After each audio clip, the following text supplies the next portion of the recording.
Macy's, nasubukan mo na ba ang lutuin itong kinamatisang baboy? Naku, kung hindi pa, panoorin mo tong video. Ituturo ko sa iyo kung paano to gawin. Kuha lang tayo ng kawali at painitin to. At kapag mainit na, ilagay natin itong ating karning baboy. Dito ay gagamit ako ng kasim, pero pwede ka rin gumamit ng liempo, depende sa preference mo.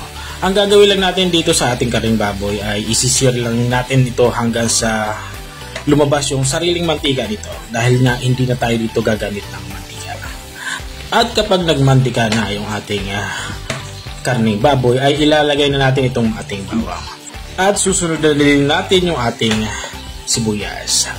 Gagawin lang natin dito ay gigisa natin to hanggang sa mag-translucent yung ating sibuyas sa bawang at lumabas nga yung aroma nitong ating dalawang sangkap. At pagkatapos noon ay ihahalo na natin ito dito sa ating karning baboy hanggang sa magisa ito. At ilalagay na din natin itong ating sandamukal na kamatis. Kasi nga, di ba, kinamatisan yung ating niluluto. Dapat maraming kamatis yung ating ilalagay. At tatakpan natin ito para yung ating kamatis ay lumambot. Ang tawag naman sa prosesong ito ay tinatawag itong sangkotsa. Ito ay ginagawa para mas masipsip ng ating karning baboy yung lasa ng kamatis at iba pang sangkap nating inilagay.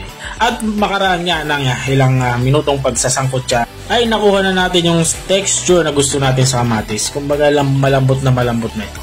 At dito sa parte ito ay lalagyan ko nito yung tubig. Ang paglalagay naman ng tubig ay dapat yung nakalubog yung ating karne kasi magpapalambot pa tayo dito.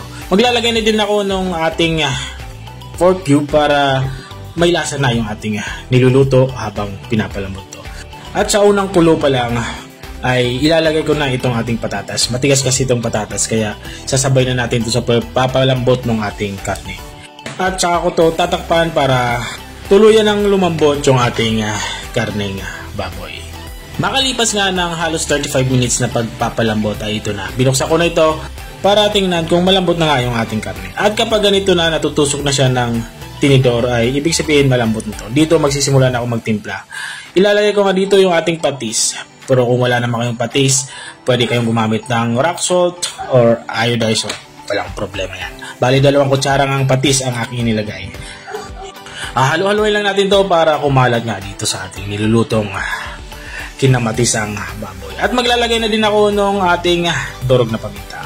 Makakatulong din ito para mas malasa yung ating nilulutong ulam. At dito sa parte ito, ilalagay ko na yung ating gulay kasi halos patapos na din ako. Unahin ko yung tangkay kasi ito yung matigas sa parte ng pechay, yung tangkay yung matigas. Kaya ululutuin muna natin siya ng ilang minuto.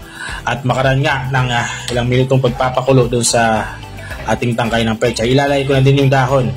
Tosing dahon na to ay malambot to. Hindi natin to i-overcook. Kailangan natin to ihalo pailalim para maluto. At kapag ganito na itsura ng ating pechay na dahon, ay pwede ito i-serve. Ready to serve na nga yung ating kinamatisang baboy. Kuha ka na ng kanin at kumain na tayo. At kung nakarating ka naman dito sa parte ng video ito, baka pwede mo namang i-like yung ating video at pa-share din. Maraming salamat sa panonood. Bye-bye!